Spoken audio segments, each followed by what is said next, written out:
हरे कृष्ण। गीता अमृत में आप सभी का स्वागत है। तो हम आ गए हैं भगवत गीता अध्याय 13 श्लोक क्रमांक 24। तो हम भगवत गीता के 13वें अध्याय के श्लोकों की उन श्रृंखला पे चर्चा करने का प्रयास कर रहे हैं जहाँ पे भगवान कृष्ण कहते हैं कि जो इन 6 विषय को जान लेता है, जो इन 6 चीज़ों के बारे में जान लेता है तो उसका फल क्या होता है। कौन से हैं वो 6 चीज़ें? क्षेत्र, क्षेत्रज्ञ, ज्ञान, ज्ञेय, प्रकृति और पुरुष। जो इन 6 चीज़ों के बारे में जान लेता है तो उसका फल क्या होता है, ये भगवान कृष्ण हमको इस श्लोक में बता रहे हैं। तो भगवत गीता अध्याय 13 श्लोक क्रमांक 24। भगवान कृष्ण कहते हैं, यह एवं वेत्ति पुरुषम प्रकृतिम च गुणसः सर्वथा वर्तमानोऽपि न स भूय भी जायते।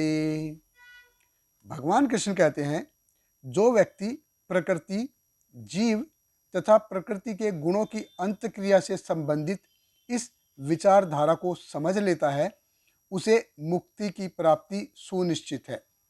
उसकी वर्तमान स्थिति चाहे जैसी हो, यहाँ पर उसका पुनर्जन्म नहीं होगा। देखिए, भगवान कृष्ण कहते हैं कि जो व्यक्ति सही में ये जान लेता है कि वो ये शरीर नहीं है, वो आत्मा है। ये प्रकृति क्या है, ये प्रकृति कैसे कार्य कर रही है और इनका स्वामी कौन है, कि भगवान कृष्ण इसका स्वामी है। जो ये जान लेता है और भगवान कृष्ण के प्रति जिसने आसक्ति बढ़ा ली है, तब क्या होता है? भगवान कृष्ण कहते हैं, सर्वथा वर्तमान अपि। अब ये इसके दो पहलू हैं। एक तो ये कि उसकी अवस्था कैसी भी हो। देखिए, हर एक जीव जो है उसके स्वाभाविक गुण और स्वाभाविक दोष होते हैं। अभी उसका स्वभाव कैसा है, उसका स्वभाव खराब हो सकता है, उसके गुणों से वो अच्छा नहीं है, स्वभाव से अच्छा नहीं है, गुणों से अच्छा नहीं है, शील यानी कि चरित्र से अच्छा नहीं है। तो सबके अलग अलग होते हैं, उसमें बहुत सारे दोष हो सकते हैं। तो भगवान कृष्ण कहते हैं कि सर्वथा वर्तमान अपि। अगर वो इन 6 चीज़ों के बारे में जान लेता है तो उसकी अवस्था चाहे कैसी भी हो, न स भूय अभिजायते, वो फिर से इस भौतिक जगत में जन्म नहीं लेता। भगवान कृष्ण कहते हैं कि वो फिर से इस भौतिक जगत में नहीं आता, फिर से वो आएगा नहीं। इसका दूसरा पहलू है कि सर्वथा वर्तमान अपि, कि वो अभी एट प्रेजेंट, अभी किसी भी अवस्था से गुजर रहा हो। अब देखिए, हमारे कर्मों की श्रृंखला है। अब कोई करोड़पति होता है, कोई रोडपति होता है, चाहे लोग उसको धिक्कार रहे हों, चाहे लोग उसको प्रेम कर रहे हों। तो ये जो इन 6 चीज़ों के बारे में जान जाता है, भगवान कृष्ण कहते हैं कि वो इस भौतिक जगत में फिर से वापस नहीं आता। देखिए, ये 6 चीज़ें बहुत ही महत्वपूर्ण है, इसलिए इनको हम फिर से गिनाते हैं। क्या क्या है वो 6 चीज़ें? एक तो भगवान कृष्ण कहते हैं कि क्षेत्र यानी कि कार्य करने की जगह। ये शरीर जो है, एक व्यष्टि आत्मा, इंडिविजुअल सोल के लिए ये शरीर क्षेत्र है, और भगवान के लिए संपूर्ण सृष्टि, सारे जीवों के शरीर, संपूर्ण सृष्टि, आध्यात्मिक जगत, भौतिक जगत, ये उनका कार्य का क्षेत्र है।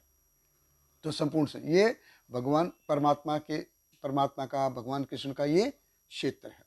क्षेत्रज्ञ, जो इस शरीर के बारे में जानता है, यानी कि इंडिविजुअल सोल, वो क्षेत्रज्ञ है। और जो पूरे संपूर्ण सृष्टि के जीवों के बारे में जानता है, वो क्षेत्रज्ञ है, यानी कि भगवान है। संपूर्ण सृष्टि के बारे में जानता है, वो क्षेत्रज्ञ है। फिर है ज्ञान। ज्ञान मतलब जो इन दोनों के बारे में जानता है, प्रकृति के बारे में जानता है, पुरुष आत्मा के बारे में जानता है। इन दोनों को जो कंट्रोलर कौन है, भगवान कृष्ण है, ये जान गया, वो ज्ञान है।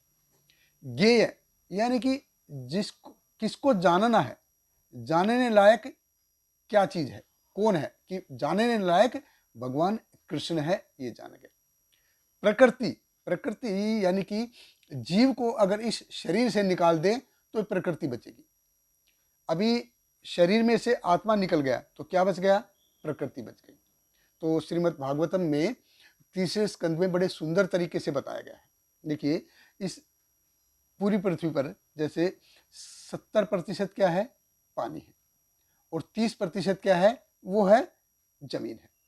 अभी देखिए, अगर 5 किलोमीटर पानी अंदर आ गया तो क्या होगा, छोटी सी सुनामी आती है तो क्या हो जाता है। अभी 70% पानी है, ये 30% जमीन को खा नहीं सकता क्या, आराम से खा सकता है। हर जगह पानी पानी हो सकता है। अभी समुद्र आगे क्यों नहीं आता है, श्रीमद् भागवत में बताया गया है कि ये भगवान के भय से आगे नहीं आता है। और छोटा सा बवंडर आता है तो क्या क्या हो जाता है, छोटा सा। तो प्रकृति, ये पानी हवा ये सब क्या है, ये प्रकृति है, और ये भगवान के अधीन है, भगवान के अधीन है। पानी हवा प्रकृति भगवान कृष्ण के अधीन है। तो ये है ज्ञेय, कि ये ज्ञेय है जानना। और फाइनली प्रकृति और पुरुष यानी कि फाइनल कंट्रोलर कौन है, ये भगवान कृष्ण है। अगर कोई ये जान लेता है तो ये भगवान कृष्ण कहते हैं कि वो इस भौतिक जगत में फिर से वापस नहीं आता। और ये कोई ऐसा रॉकेट साइंस नहीं है, कोई इसको नहीं जान सकता। देखिए, भगवान कृष्ण भगवत गीता में ऐसा कुछ बताते नहीं है जो जीव जान नहीं सकता या कर नहीं सकता। ऐसा असंभव काम भगवान नहीं देते हैं। तो ये कोई रॉकेट साइंस नहीं है, ये एक कॉमन साइंस है। लेकिन वो कहा जाता है ना कि आजकल क्या है, common science is most uncommon. ये बहुत ही कॉमन साइंस बहुत ही मुश्किल से दिखाई देती है। अभी कोई अगर कहे कि भगवान नहीं है तो वो ऐसे ही है कि वो बोलते हैं सूर्य नहीं है। अरे तुमने अपने घर के खिड़की दरवाजे सब कुछ बंद करके रखे हैं, काला पर्दा लगा के रखा है, आंखों पे काला चश्मा लगा के रखा है, तुम सूर्य का प्रकाश अंदर आने ही नहीं दोगे, खिड़की दरवाजे खोलो ही गई नहीं तो, और बोलोगे कि सूर्य नहीं है। तो सूर्य तो है लेकिन तुम उसका प्रकाश अंदर आने नहीं दे रहे। इसी प्रकार भगवान है, तुम उसको जानने का प्रयास कर ही नहीं रहे हो। तो ये जो 6 चीजों के बारे में जान लेता है, भगवान कृष्ण कहता है सर्वथा वर्तमान अपि न स भूय अभिजायते। उसकी वर्तमान स्थिति कैसी भी हो, वो इस भौतिक जगत में फिर से वापस नहीं आता। बहुत बहुत धन्यवाद। हरे कृष्ण। श्रील प्रभुपाद की जय। Hare Krishna, Hare Krishna, Krishna Krishna, Hare Hare, Hare Rama, Hare Rama, Rama Rama, Hare Hare.